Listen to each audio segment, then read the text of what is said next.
Well, hello to everybody. Thank you so very much for joining me this evening, sharing your precious time to find out about one of the topics that it's one of the sweetest topics I have the privilege of speaking about, and that's of course chocolate 101 is what I call it. And we're going to get into that without any further ado because we're going to find out. You're going to be surprised at just how impactful this particular food source can be regarding our health, how it can be beneficial, how it can be adversarial, and we're going to learn a little bit about it as to what's good, the bad, and the ugly, all about chocolate. All right. So as we get into that, let's get into the types of chocolate because you may be surprised at the different types of chocolate that are available out there. So, when I say or when you hear chocolate, what do you think of? Is it your favorite candy bar or is it the medicinal bean it originated from? Well, chances are, if you're like me, you're thinking about your favorite candy bar, of course. And it's much more common or easy to ramble off the candy we see in a grocery store and the commercials that are before us before we begin to unravel the different types of chocolate, okay? So what I want to do then is to go through the types of chocolate that we can become aware of. There's a lot of different varieties, and they include the cacao. That's the raw chocolate. It's called cacao. There's the unsweetened chocolate. It's also known as baking chocolate. Yeah, some of you that were with grandma when she was baking her cookies and that or mom, you might remember those big chocolate bars that were there. My gosh, they look so tempting until you bit into one of them. You snuck a little piece off and bit into it. And grandma or mom knew you did it because of the face you made. Because here you were thinking it's going to be this big, sweet chunk of chocolate, and it was unsweetened and it was nasty. Anyway, that's the baking chocolate. Then we have the bittersweet chocolate, or it's also known as dark chocolate. Then we have the semi-sweet chocolate. That's the dark chocolate also, but it has added sugar and cocoa butter that's been added to it. That's the semi-sweet. Then, of course, the most famous probably of them all is the milk chocolate. That's the low levels of pure chocolate. And listen to what I said, it's the lowest level of the pure chocolate is found in the milk chocolate.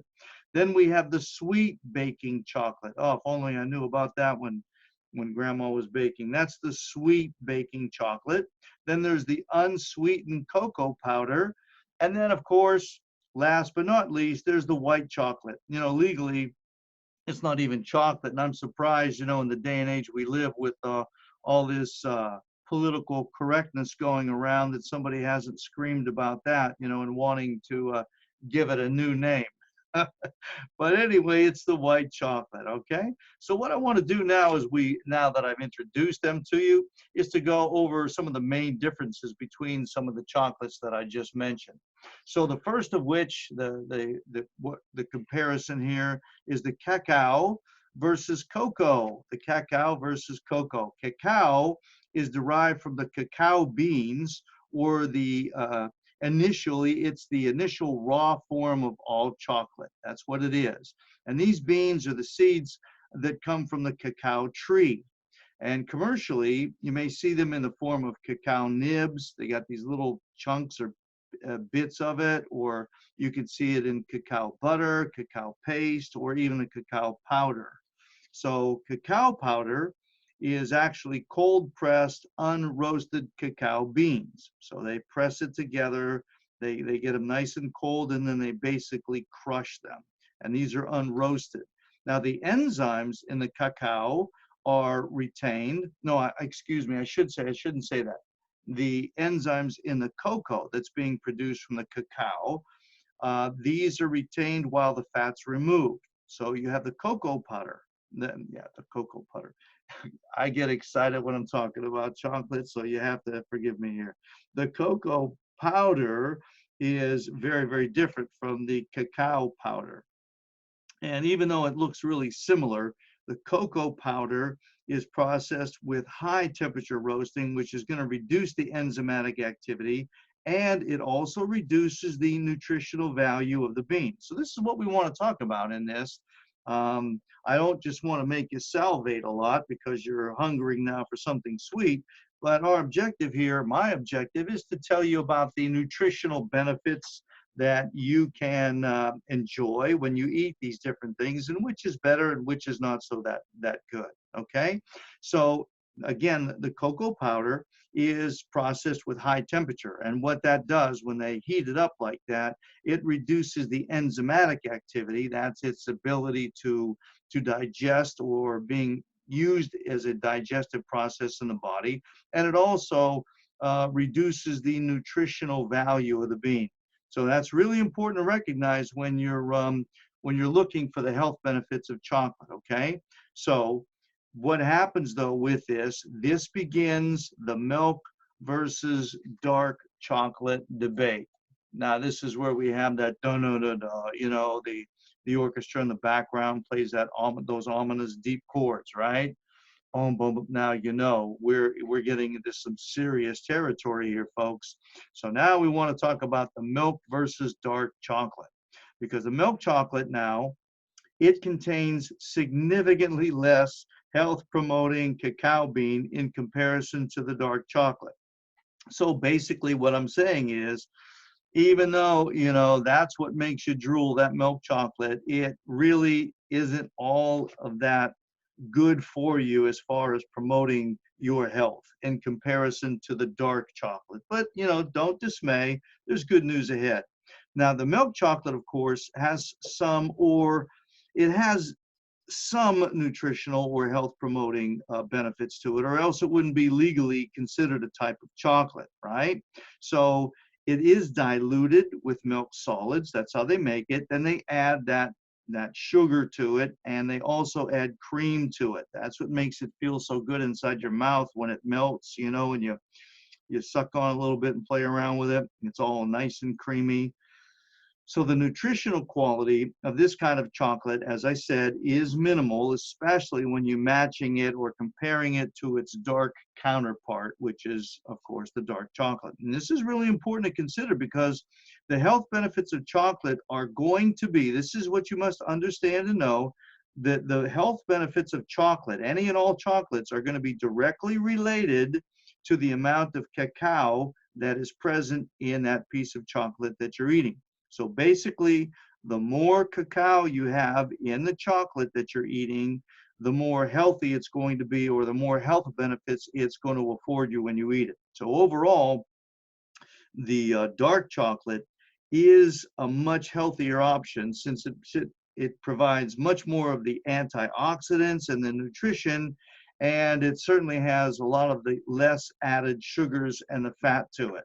So listen to what I said now. The dark chocolate doesn't have the added sugars and the fats. Now, unfortunately, the fats, you won't get fat by eating fats. That's a fallacy. That's a myth. You're not going to get fat when you eat fats. That's a bunch of junk science.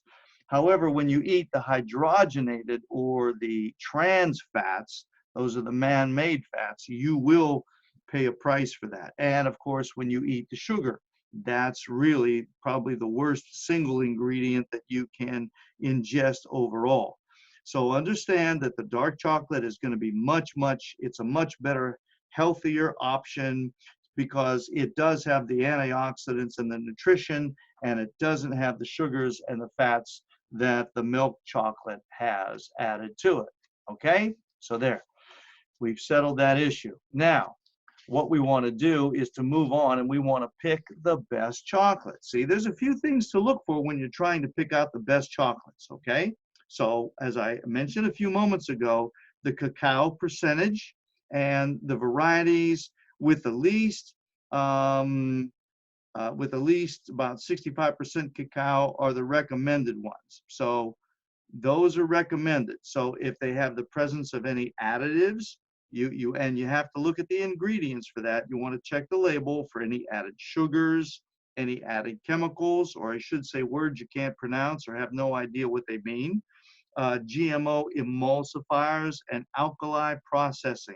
Those are the red flags that go up. So when you pick up that chocolate bar, you got to have at least 65% cacao. Now, the higher, the better. I recommend going for about 75% cacao or higher. That's going to be a good bar. Then you have to look at that bar too. and see, because sometimes the marketers, they're very, very sly, and they can tell you it's like 72% cacao. And if that's all you look at, you pick it up and boy, you think it's a healthy bar. But if you do some further investigation and you look at the label, you might see that they added sugar to this good thing, or they've got those words that I said you can't pronounce or don't even know what they mean. Those are the chemicals.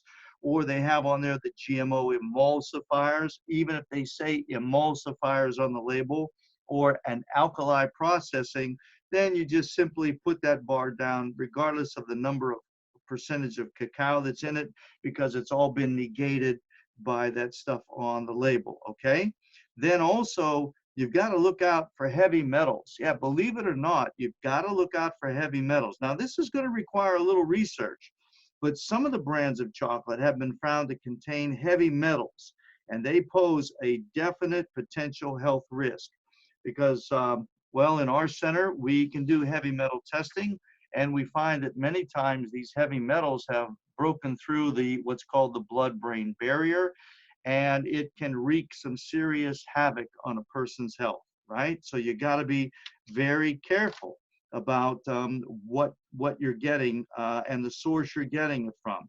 And it does require a little research. You could do some research on the product, on the label, on the maker of your chocolate, and see what kind of information you can get. So you got to be really careful when you're picking your chocolate so that you get the best. Now, there are many benefits. There are many, many benefits of dark chocolate. Now, the dark chocolate can offer many different benefits when it's consumed in moderation. Okay. Now, I don't want you to think that just because it's healthy, you can become a glutton, you know, and eat this stuff, because I will tell you, it's pretty good tasting. You know, you might make a little bit of a face if you're not familiar with many of the dark chocolates, but I'm telling you, that once you eat a few bites, you know, your body gets acclimated to it pretty quickly. It realizes it's something good for it, and you will definitely acquire a taste for it. So again, I have to caution you, even though this is a very healthy thing, this dark chocolate, you must consume it in moderation, okay? And we'll talk about that a little bit further as we go along. But some of the benefits in the dark chocolate, it's going to have a lot of essential nutrients. Yeah, essential. That means that you can't get them through any other source in your diet, or the body can't make them. So you've got to get them through this foods like this, and they are essential nutrients. You also get powerful antioxidants. That an antioxidant basically is something that goes through, and for a lack of better explanation, it prevents the body from rusting inside. It clears out all the rust, okay? It prevents that. That's basically what an antioxidant does, if you want a mental picture of it. Also, the dark chocolate has a lot of health boosting properties, especially in regard to the heart. So if you have heart issues out there, this is something you might consider ingesting maybe on a regular basis, you know, maybe once or twice or 3 or 4 times a week. And we'll, as I said, we'll talk a little bit more about that as we go. It also, the dark chocolate helps to lower your blood pressure. See, you know, it's a shame that people aren't aware of things like this, because, you know, we have so many people now on high blood pressure medications. And unfortunately, they don't change the foods they're eating. They don't change the lifestyle they're living. And then they're destined to be on these medications for the rest of their life. And it's a shame, because, boy, wouldn't that be wonderful to know that if you had a challenge with your blood pressure, all you got to do is get some good quality dark chocolate, and you could eat that regularly and it would lower your blood pressure. Well, it does. Anyway, it also improves your cholesterol levels. Oh my gosh, you could get off the garbage statin drugs that are killing more people than you can shake a stick at. Anyway, and it helps. I did a webinar on strokes. You know, if you're interested in that, you might either go to our YouTube channel, or you could, I don't know if it's on our Facebook, I mean, not Facebook, but I mean on our website, but certainly it is in our YouTube channel. about the different types of stroke and what you can do to prevent them from happening to you, because I'm sorry to say the incidence of stroke is fiercely increasing. And oh geez, if people just knew. So anyway, you know now that one of the benefits of eating dark chocolate is going to help to prevent a stroke from ever occurring in your life. And it also helps in diabetes prevention and in the management of diabetes. Who would have thought? Well, I would have, and now you do, because you know the truth, and the truth is making you free. Also in skin protection, what I'm talking about here in skin protection are the liver spots, are the wrinkling, are the sunburns, are the cancers developed in the skin. Absolutely, positively. Believe me when I say it helps in protecting your skin from those various conditions. Also, it increases your cognitive ability. That it keeps the mind sharp and functioning at a higher level. It helps to reduce stress. I mean, you know, who doesn't feel better, you know, when you when you sit back after a stressful day and you take a nice healthy bite out of a chunk of dark chocolate and you just chew on it. Oh my gosh. And also weight maintenance. Yes, it helps to lose weight and it helps to maintain that weight. And I have, believe it or not, I have my athletes, the ones that are serious, the ones that are making money through their performance. I get them, let them know about how the dark chocolate can boost their athletic performance. And there's just so much more.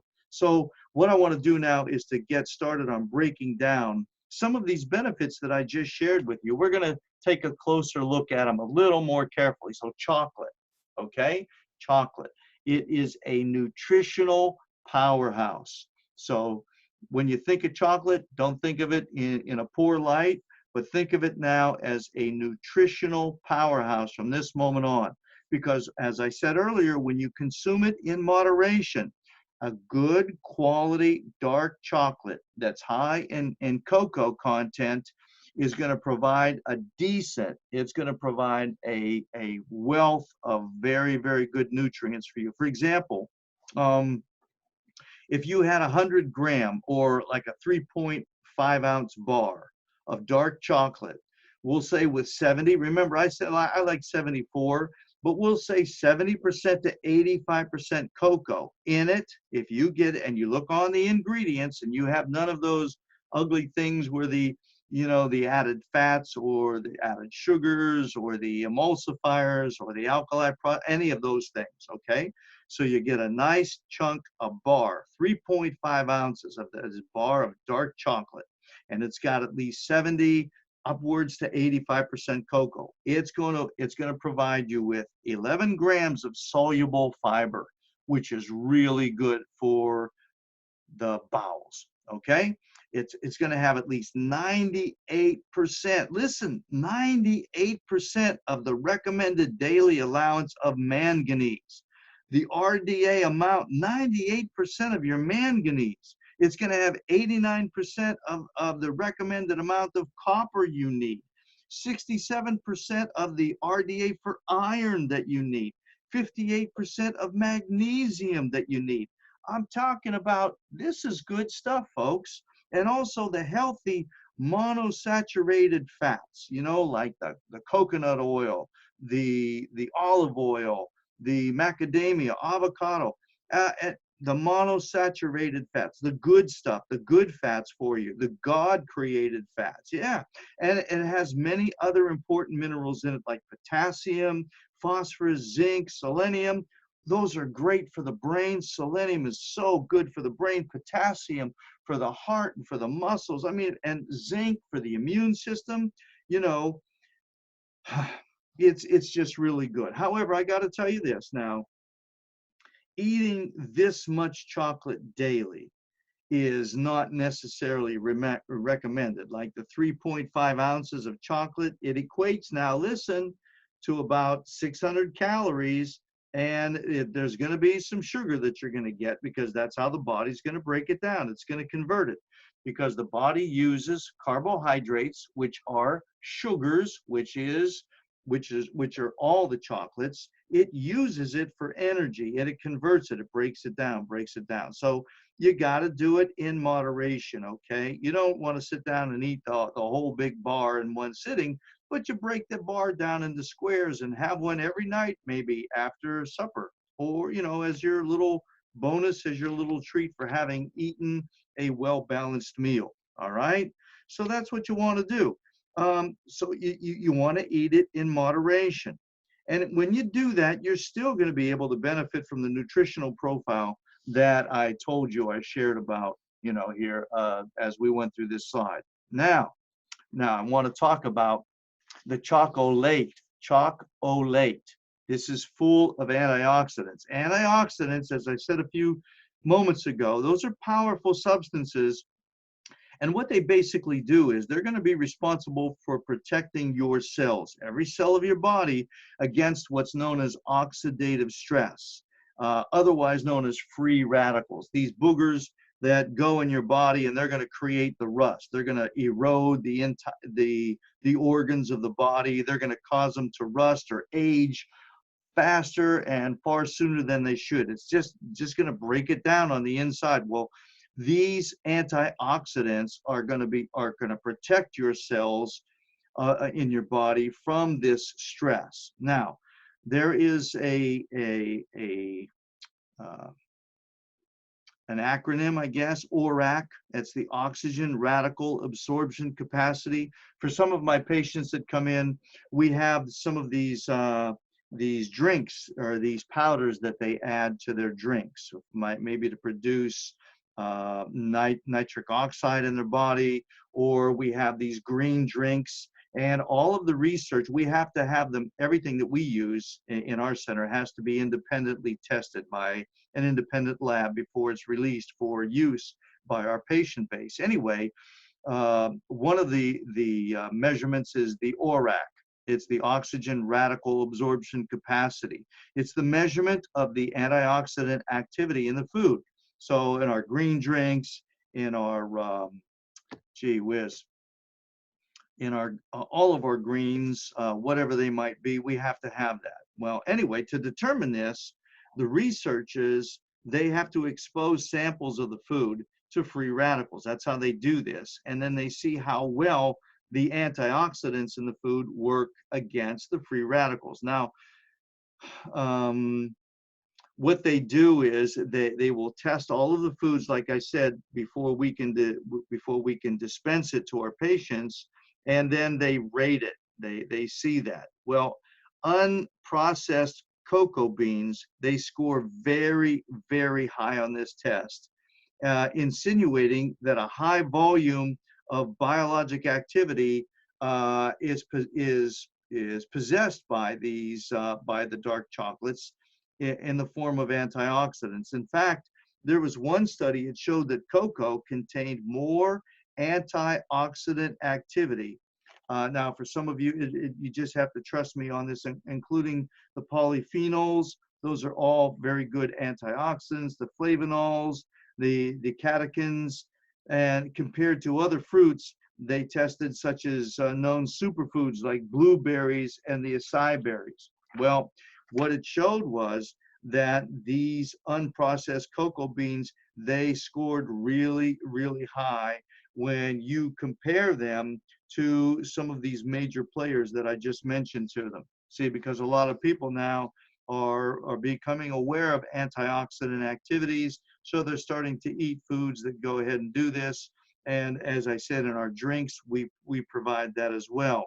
But and you're eating the blueberries and the acai berries and whatnot, well, the dark chocolate is right up there with it. So I encourage you to utilize this information and to start incorporating it into your diet, right? So now we'll break it down a little bit more. What about the heart? Because I told you it does benefit the heart because of the potassium in it, because of the manganese, because of the magnesium. I mean, there's a lot of stuff here. So the studies now that I've seen, they're emerging in favor of chocolate's positive role in heart health. That's why I encourage my patients, and I'm sharing this information with you so that you can start to incorporate this. Because look, Real food is the best food, even better than the supplements. And unfortunately, we live in a world now where we have to supplement. We have to do these things because of the denatured value, because of the insignificant nutritional benefit that we're getting even out of whole food. I mean, whoever, when you're growing up a few years ago, we didn't look for organic. We just bought food. There was no issue about non-GMO and GMO. I mean, it wasn't part of our vocabulary. We didn't have food substitutes. We ate real food. However, in today's world, with what we're being offered, it's become mandatory. We have to do that. I do it as a doctor, even as careful as I am about the foods we choose. I mean, my family, we supplement. We certainly do because, again, I want to enjoy the best performance of my life, just like you do as well, I'm sure. Anyway, the chocolate's positive role in heart health. In Sweden, there was one study that I read where more than 31,000 women ate.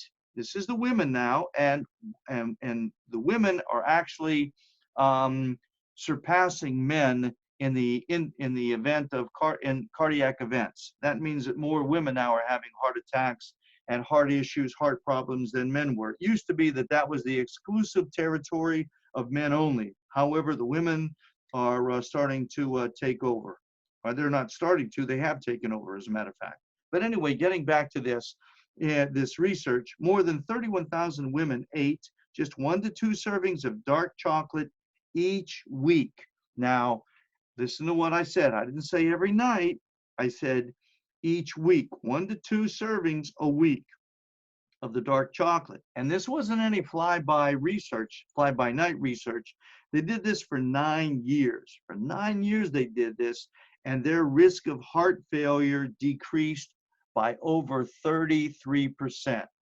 That's phenomenal. That's all they did. I want to make a note of that. I'm not talking about, they also added, they were jogging, they were eating non-dairy, or they were exercising, or they were, no. All they did was add 1 to 2 servings of dark chocolate each week for 9 years that they were followed, and it reduced their risk of heart failure, heart attack, heart event by over a third. And there was another recent study, it was conducted in Germany, and it found that eating a square of dark chocolate every day, listen, this is good news, because now instead of a week, this is for me, every day they ate a square of dark chocolate every day. It reduced the risk of heart attack and stroke by over 40%. Isn't that sweet? See what power you possess when you know the truth. It sets you free. And when you use that truth in feeding and fueling your body that's been fearfully and wonderfully made, oh my gosh, you can divorce yourself from all the bondage that these people are in, that are on all these various medications, and having to go and get them refilled, and the money that they have to spend, and the time that they have to spend. And you know something? This is the worst part of what I'm about to say. It's this: their condition is getting no better. It's just continually worsening, because those actions are not addressing the cause. All they're doing is trying to quell the symptoms, the effects. And that problem that they are having is getting worse and worse and worse. And that's why they have to go back and they have to get their medication adjusted. They have to get a new potency. They have to increase it. They have to do it. And they are a prisoner on this stuff for the rest of their life. But look, if you just add some chocolate, you're going to be able to reduce your risk of having a heart attack or a stroke by over 40%. Okay. Now I want to keep going with this, because I read another one, the Zutphen elderly study. This was the Zutphen elderly study in the Netherlands. It showed also that consuming cocoa reduces the risk of cardiovascular death by over 50%. Oh, bless your heart, Zutphen and elderly people.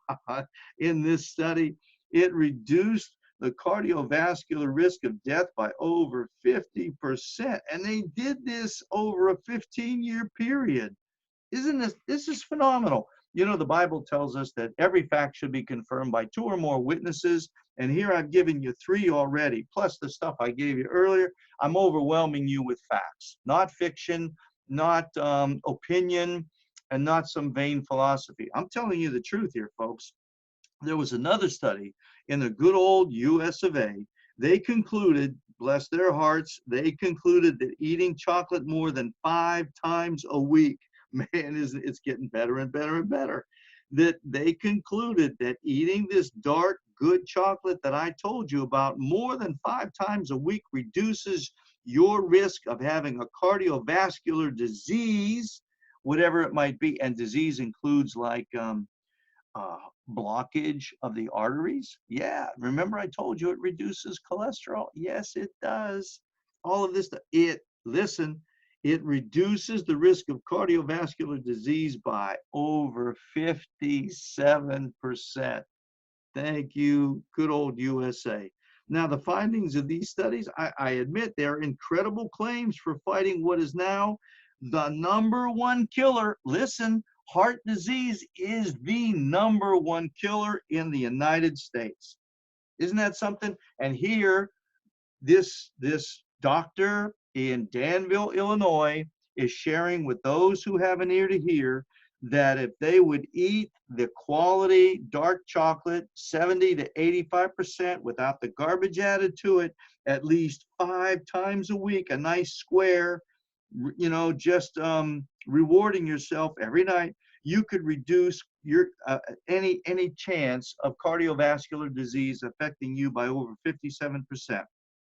You could reduce the risk of cardiovascular death by over 50%, or I should have said 57% the first time, 50% according to the study in the Netherlands, over 40% of a heart attack or stroke by over 40% according to the German study, and for the women, over 33%. I mean, good night, Irene. Just by doing that, what power you would have, okay? Okay. Now, we're going to move on here because I could stay there.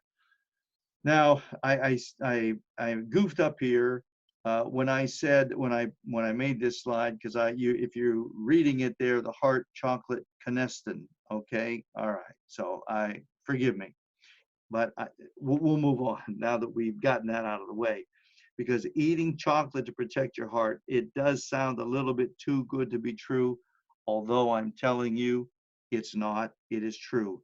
There are many ways that chocolate can offer this superpower to you. First, you know, the dark chocolate, what it does, it increases the HDL, and that's the good, if there is such a thing as good and bad and in between.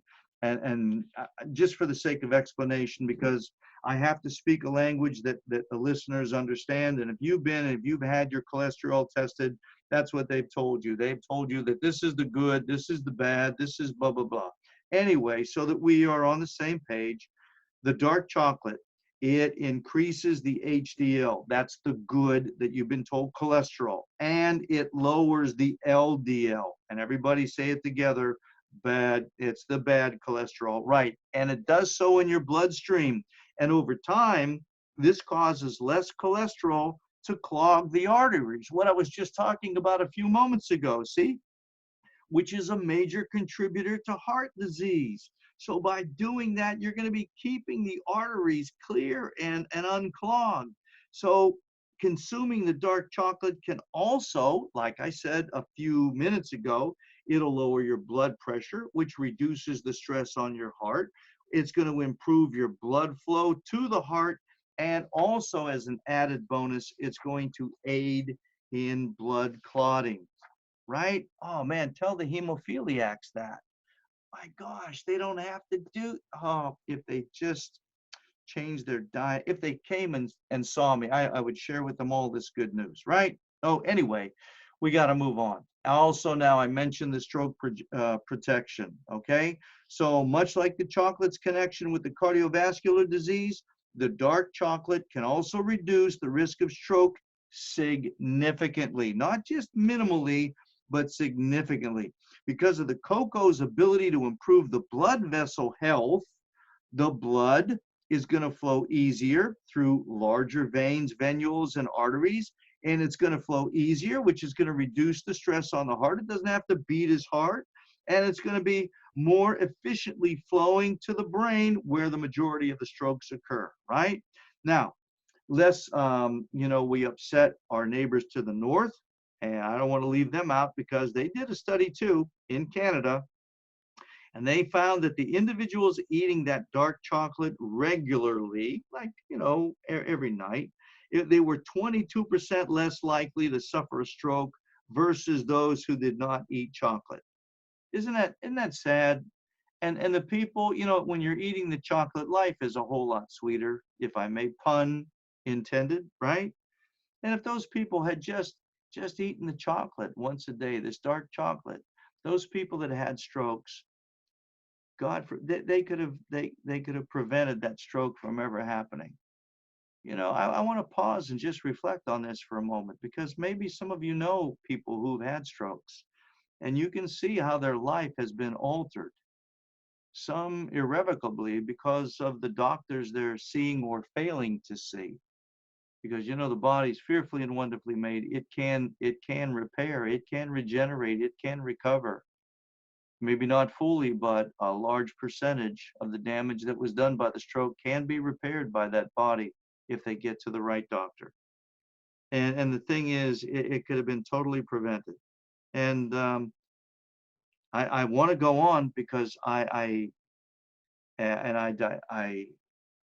don't want to get into my clinic and whatnot, but I have to, because we've had patients who've had strokes already, and I have told them about this and added this to their treatment plan, which included, the chiropractic adjustments and the laser therapy and the HBOT, which is the hyperbaric chambers, and the change in the diet and the nutrients and whatnot. Yes, all of that, but I've had them also increase their amount of dark chocolate ingestion. Some of them, it wasn't an increase, it was a total beginning because they'd never done it before.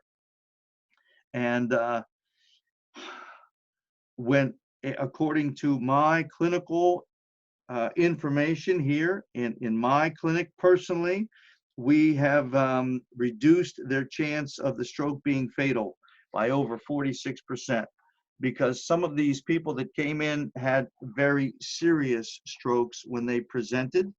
And if there had been no changes in the life that they were living in regards to their diet, activities, and whatnot, it would have killed them.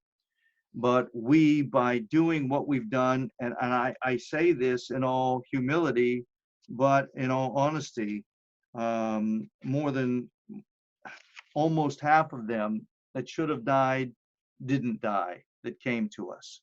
And that's the truth. That is the truth. And that's I'm not lauding myself as the answer, but I'm telling you how impactful doing the right things to a body that's been fearfully and wonderfully made to be well can be. See, there's hope, I'm telling you. Anyway, so we move on now to diabetes, because diabetes is out there, and it's increasing like nobody's business, because all they're doing is just they're just throwing junk at it instead of trying to arrest it and reverse it and get rid of it. They're just pacifying it with these drugs. Anyway, we go to Italy now. I like Italy. I'm married to one of those people from Italy, and I had to do them justice. So I looked up their research, what they were doing, and the Italians studied the relationship between dark chocolate and diabetes, and the results, believe it or not, were surprisingly in favor of the sweet treat. But hey, ask any diabetic out there if they're told about sugar or whatever, or eating sweets or eating chocolates. That's what you want to do. Has any doctor told you? And I'm telling you, they'll break out in a cold sweat and they'll look at you like you're nuts, because they'll say, of course not. I'm not allowed to do that. But in fact, dark chocolate showed to increase the nitric oxide production. And for any of my patients that have heart issues, we've tested their nitric oxide. We've talked to them about eating some of the grasses, but most of them don't like the taste of it, but boy, it's so powerful. But in addition to that, just adding the dark chocolate, it improves the nitric oxide production in the body. It also improves the markets of, or the markers of, insulin sensitivity. We're talking about diabetes here. And it also decreases the fasting insulin and also their glucose levels. So it's powerful. It's powerful, powerful, powerful. And of course, these benefits are present only when eaten, I have to say it again, in moderation, not like a glutton, and not only by itself. I mean, there's other things you want to do, but you got to eat this stuff in moderation. So a square or two every other day or so is very efficient. And may I add, it's also very, very delicious. Now, we get to the sunscreen. Hey, you want chocolate for your sunscreen, anybody? You know, instead of those chemicals that they're just pasting their bodies with, that are being absorbed through the skin and that are actually making the user toxic. Oh my, you would not believe how many cancers are being caused by this marketed sunscreen that these people are using. And look, I got to tell you this. I really do. I would be remiss if I didn't. God is good, and he didn't put something up in the sky that would kill the people that are underneath it. He just didn't do that. That's not his nature. I know him that well that I can speak on his behalf and say he's good. And he's not going to put a ball of fire up in the sky that if the people are out in it, it's going to cause their skin to burn and it's going to give them cancer. He didn't do that. I will tell you, I mean, really, let's think about it logically. Let's go across the globe or around the globe and see the people that are out in the sun, and see the people that have the dark skin, and see the people that live in the arid or the torrid environments, and look at them. Their incidence of skin cancer is minimal, if at all it exists. But then we come back to the United States, the good old United States. And this is a trick question. I'm sure you're going to get the right answer. But who do you think has the highest incidence of skin cancer of the populations throughout the world? That's right. I heard somebody think it, the United States. And you're absolutely right. And you know why? It's not because the sun burns brighter over the good old USA than it does over the other nations of the world. It's because of the standard American diet, because the body becomes what it's fed and fueled. If you eat good and take care of it, the skin is going to be of high quality. It's going to work the way it was designed to work. It's going to filter out any and all damaging rays, and you're not going to get the skin cancer. I'm telling you the truth. I'm telling you the truth. It's not because of the sun up in the sky. It's because of the weakness of the skin upon which the rays fall. That's why people get the sun cancers, or the skin cancers. Anyway, I digress, but I had to say that, okay? Because we want to get back to the benefit of the flavonoids or the phytonutrients that are found in cocoa. They contribute to the sun protection for your skin. Now we're going to move on to another nation. I just love this because it really, you know, people are finding out. Anyway, we go to London now. And in England, they addressed how these flavonoids affect how the sudden and intense sunburn developed on the participants of the study. Now, look, if you want to see white, pasty people, right, just go to England. And I'm not being I don't know, disrespectful, condescending, or whatever word that somebody out there listening might throw at me. You know, I'm not doing that. I'm just stating a fact. And I've been to England. I've been privileged to live there, to be there many times. Anyway, that's a pasty bunch of people. You know, they got a lot of rain. They got a lot of gray skies, very few sun days. So what do you think they are? And they're Caucasian, so they're going to be that way, right? So if anybody is going to get burnt by the exposure to the sun, it's going to be those people indeed. But so in England and in London, they did research, and what they did was they studied those that were consuming chocolate that were high in flavonoids. And you know what? It took those people exposed to the same amount of sun as compared to the others that weren't. It took them twice as long to develop even any initial reddening of a sunburn versus those who were eating other low flavonoid chocolates. They didn't get sunburn. Isn't that amazing? Isn't that profound? Isn't it amazing? But and you know, I mean, if these companies that make chocolate were smart, they would start marketing. Oh man, I just gave it away. What a great idea. Oh gosh. Anyway, and don't you do it, folks. I'm going to find out who was on this. I'll find out how I have my ways of doing so. Don't you contact any of these companies and give them my idea, because this is a gold nugget here. Anyway, you go ahead and do what you want.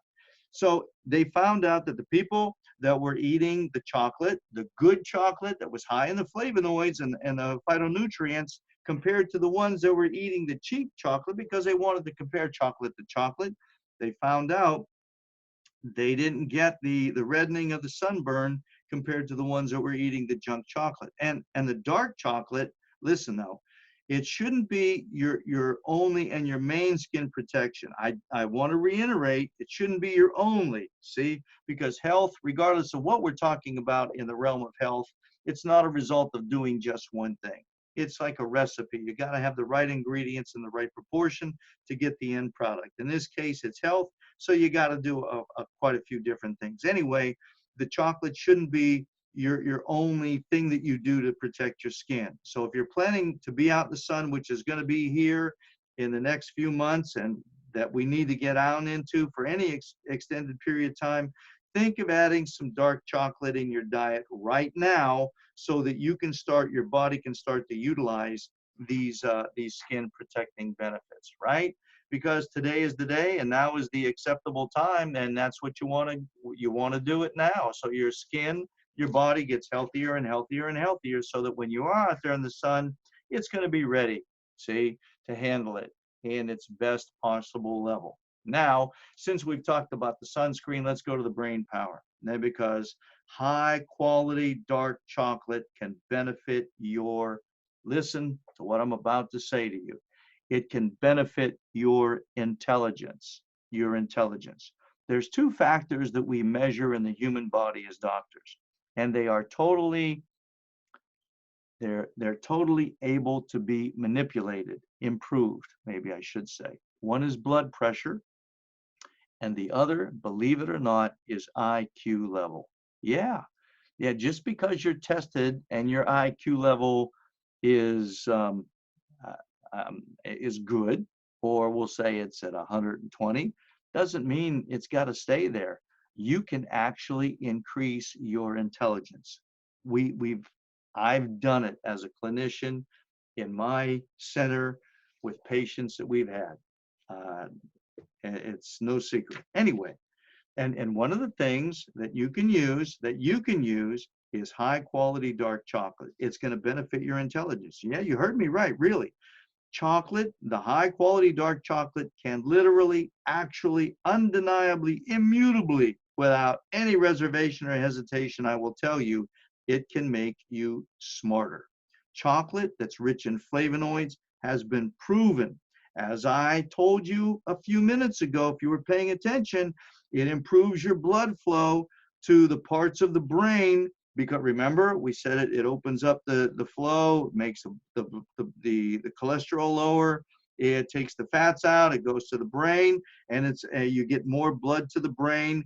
That blood into the deep recesses of the brain, it's going to help it to contribute to performance and alertness. Now, while this concentration boost really isn't age specific, that means, you know, you can't look at it as what it does to the 10-year-old compared to the 20-year-old as we go through the decades. Listen, studies have shown and been conducted specifically in the day and the hour in which we live on who? Guess who? That's right, on the elderly, the older people, to measure how chocolate affects their cognitive ability. The results of this research, and I've done, oh gosh, we've I've done the research. I've done anyway, the results showed that these flavonoids work to improve their brain power. Yes, we can improve it improves the brain power. It improves their verbal fluency. What that means is they're able to articulate, they're able to speak and have conversations. You know how you want to say something and you know the word, but you can't think of it, and it's there and there, but you can't pull it out. Well, this helps the brain to become more verbally fluent, see, and smooth. And there's several risk factors that are associated with different cognitive disorders like dementia and Alzheimer's. Yes, absolutely. It helps to reduce that, to improve it, to reverse it. Isn't that, oh my gosh, man. In today's world, we dementia is new to the world. It's new to our vocabulary. Alzheimer's is new to our vocabulary. And stop and think, what happened? Are these people today the junk versions? And the people that were before us were a better model of human being? Or what's gone on here? I've got to tell you, it's our environment. It is when I say environment, I'm talking about the air we breathe, the stuff we put on our skin, the stuff we put on our bellies, how we take care of the body, the neurology of it. I mean, all of it. And gosh, we can help so many people out there. So many people out there could be helped if they just knew this information and acted upon it. But for some, I admit, their course of action is drugs and surgery, and that's their right, and God bless them. But there's a better way. Anyway, it does benefit the brain in a lot of different aspects. And then also, stress. Oh my gosh. Don't we live in a stress-laden society? I mean, stress affects every one of us. We're meeting ourselves coming and going. And, some people more than others are affected by it. But I got to tell you, it's a part of everybody's life. Everybody's life. But hey, I got some good news. Chocolate helps to reduce stress. Oh man, give me a chunk right now, right? Hey, the chocolate helps to reduce the stress in moderation. For somebody under stress, they might, get a hold of this and say, give me a bar of that stuff. I'm eating it right now. Well, no, you can't do that. It's got to be in moderation. Okay. And I have to repeat that. But the chocolate can significantly reduce the release of the stress hormone, which is called cortisol. You may have heard it mentioned by me in other webinars that I've done and presentations, but it's the stress hormone cortisol. But it can help to reduce the release of that and the common metabolic effects of stress that all of that stress has on the body. Lowering the blood pressure, lowering the heart rate, right, arresting the metabolism, reducing the production of the cortisol. Oh my gosh. So, it shouldn't be any longer a surprise that when life gets stressful, what you want to do, you just reach for your favorite chocolatey, dark chocolate treat, right? There you go, man. Hey, that's doctor's orders. That's what the doctor prescribed, at least this doctor that's talking to you. That's what I'll say to do. And now now that we're talking about eating that in a stress situation, let's talk about a chocolate diet. Yeah. Who would have ever thought that a doctor whose main goal is to help his patients, the people that come to him, achieve the best performance of their life, would advocate a chocolate diet? Well, I raise my hand. I'm guilty. Look at me. I'm the one, because I'm telling you, eating sweets such as chocolate are usually shamed in the diet world. Show me a diet, and I'll show you advice that says don't eat chocolate, don't eat chocolate, don't. But look, we're accustomed to equating our weight gain on anything that remotely seems like dessert. Am I telling you the truth? Absolutely. What's the first thing people say or do when they go out? I can't have that. I can't have that piece of pie. I can't have that piece of cake. I can't have this. I can't. And it's like sometimes it's like it's the icing on the cake, so to speak. That dessert, hey, look out, I want it. You know what I'm saying? I ate the good food, it's my reward. I want some good dessert. But that's not how society has delivered it to you, because they've told you that eating fat makes you fat, which is a lie. All right. So now, okay, since I've come this far with the research, why should I stop? Right. So the researchers now we're back in Denmark. The researchers at the University of Copenhagen, it's going to change your mind. I'm telling you, because the studies show that dark chocolate, listen to what it does now. The dark chocolate lessens the cravings for sweet, for salty, and for fatty foods. Now, when I say fatty foods, I'm not talking about a piece of ribeye that has the fat on it. I'm talking about those fatty foods where they put those trans fats in. You know, you put it in your mouth, and oh, you can feel it feels fat in your mouth.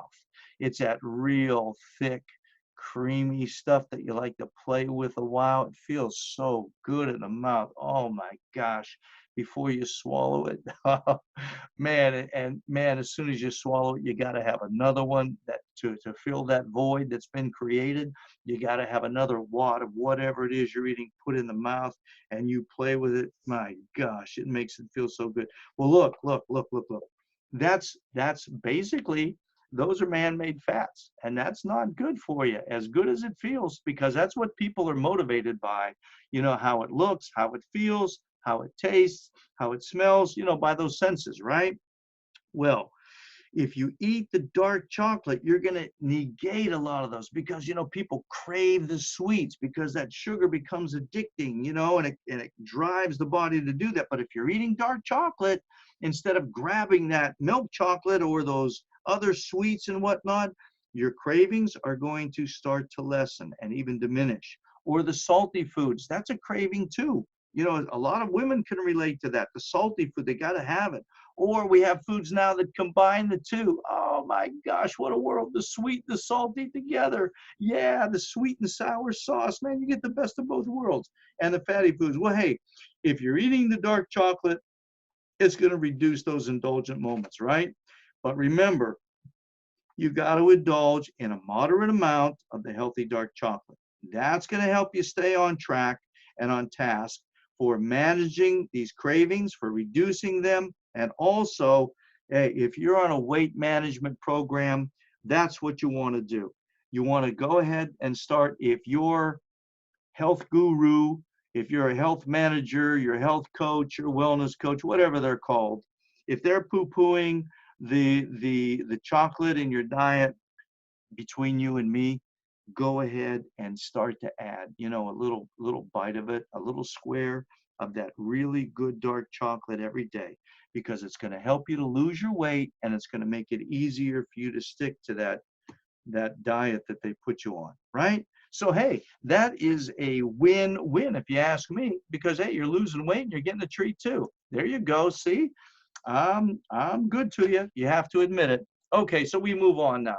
And I mentioned way earlier about eating like an athlete, because I told you, and I have some athletes that make a whole lot of money for the work that they do for the team that they're on or the event that they're in. And they've got to perform. They've got to perform. Now, one of the flavonoids in the dark chocolate, um, it's known as epicacticin, okay?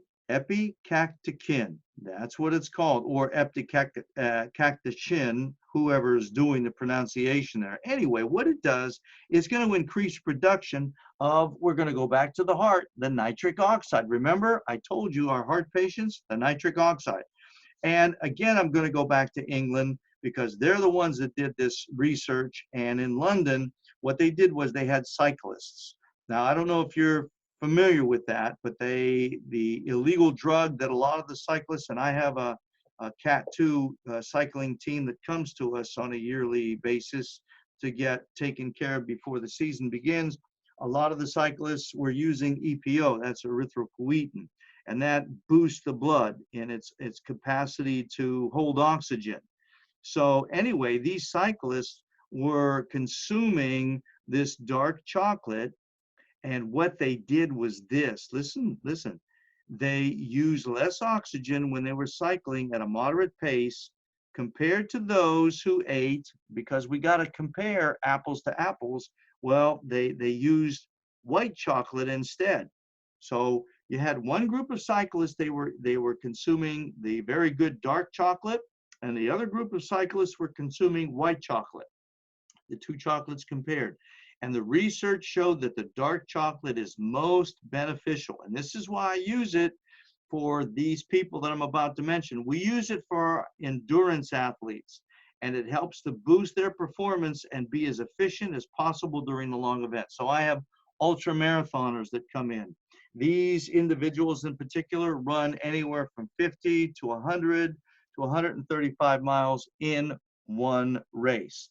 Some of my ultra marathoners do this on a daily basis. It's not just one race, but it's one event that may last for 7 or 10 days, for which they have to cover 50 to 100 miles in a day. And that's what they do. So I set them down, and this is specifically developed for that particular individual. It's not a one size fits all, not a cookie cutter thing, but I determine what they need depending upon their body, their metabolism, and the events that they're in. Anyway, we go ahead and I prescribe, if you will, or put into their treatment plan specific types of dark chocolate. And according to what, and you know, when you're performing an endurance-based activity, you want to be as economical as possible as far as your energy provision is concerned, because that's the key, and that's how I want to enhance their performance. So from the results that I've seen and the results from the research that I've read, the consumption of dark chocolate alters the participant's response to the activity. And it basically, what it does is it enhances their endurance performance. See? So look, when you need a little boost to your energy out there, if you're gardening, if you're walking the dog, if you're planting, whatever, if you're out there for a time and you feel a little bit taxed or exhausted, get that little piece of dark chocolate in your diet on a regular basis, especially now that spring is going to be quickly approaching, and we're going to be out there gung-ho, you know, seeing to the yard and cleaning up this and doing that and putting the furniture out. I mean, what you want to do, like I said earlier, today is the day. Now is the acceptable time. You want to go ahead and start preparing. That's what our sign says, being proactive. You don't want to react. You want to be proactive and getting your body ready for it. Okay. So that's what you want to do. Start eating like an athlete, because that's what you are. You are an athlete. Everybody is an athlete. And I don't want to digress into that, but trust me when I say that. So you want to eat like an athlete, right? So there's other health benefits that I want to talk to you. The additional benefits of the cacao rich chocolate, the cocoa, because remember now, there's a lot of benefits here, and it will help in the body's ability to detoxify itself through the skin. Hey, it can reduce hair loss. I know it sounds really wild, but believe me, I've done the research. This is what I do. This is what I do. And you got to trust me when I say this. So look, if you're a female that's losing hair, or a guy that's losing hair, here you go, man. Start adding a little bit of that dark chocolate to your diet. It's going to improve your mood. It helps with blood anemias. Yeah, if you're anemic, oh my gosh. Anyway, I just want to highlight this stuff because I have a problem where I can just get off on a rabbit trail, and I don't want to do that this evening. Okay. Right now, we're in the throes of the cough, right? Everybody's got the flu and this coronavirus, and I don't even want to. Anyway, a lot of coughs, right? So instead of taking the cough suppressants, yep, listen, you know where I'm going with this. Instead of taking all that junk for coughs, eat some dark chocolate. And then get back to me. If you've been coughing throughout the day, throughout the night, eat a little bit of dark chocolate, and then email me or call me, whatever, and let me know if it worked for you. because I'm here to tell you it's going to work for you. All right. It's going to help in giving you cough relief. And also, for the females in particular going through the cramping that they get, they're menopausal or their PMS or whatever, their cramp, it'll help to eliminate it. It'll help to alleviate it. Why? Because of the manganese, because of the potassium, because of the magnesium. Oh my gosh. And the positive neurological impacts, the moods and everything. And it also helps improve a person's vision. And it's really a good remedy for digestive distress as well. So, after you eat, if you have a little, a little distress, I'm not talking about, GERD or, as an antacid. I'm talking about some digestive distress. You ate too fast, you ate too much, you didn't chew your food, whatever, or you mix some stuff that's not getting along together. It's a great remedy for that digestive stress. So, I don't know, it's going to help anybody and everybody across the board, right? So now with all the benefits, I would be remiss if I didn't talk to you about the risks and the precautions, okay? So listen, because I've tried to repeat it so that you got it in your gray matter. Too much of a good thing can be harmful, especially with this, okay? And remember, while the dark chocolate, it offers a lot of healthy benefits, as I mentioned, it still has a fairly high caloric count. And for those of you that are counting calories, I don't. I see here I could get off on a rabbit trail. Anyway, if you're concerned about calories, then you don't want to get a big chunk of this stuff and eat it every night. You just want to get the little squares and you want to do it, okay? And it's got to follow a well-balanced meal, right? You don't just want to eat this stuff by itself and it's your meal. You don't do that. You have to be mindful. Remember that the best way to consume this superfood is in, everybody say it together, right? Moderation, right? You got to do it in moderation. That's all you got to do. Make sure it's good quality. Make sure that you're eating well-balanced meals, the good stuff. And then you can reward yourself with that nice square of healthy, cocoa-rich, 70 to 85%, or even higher if you can find it, piece, that chunk of chocolate, right? And enjoy every bite of it. So now, as we come to the end, I got to tell you, it's time for some chocolate. I love sharing this topic with people who are chocolate lovers, especially like me. I love chocolate, especially when it's good. I want to enjoy the best performance of my life, and hopefully you do too. And that's why I'm sharing this information with you, okay? So look, we've come to the end here. I again want to thank you.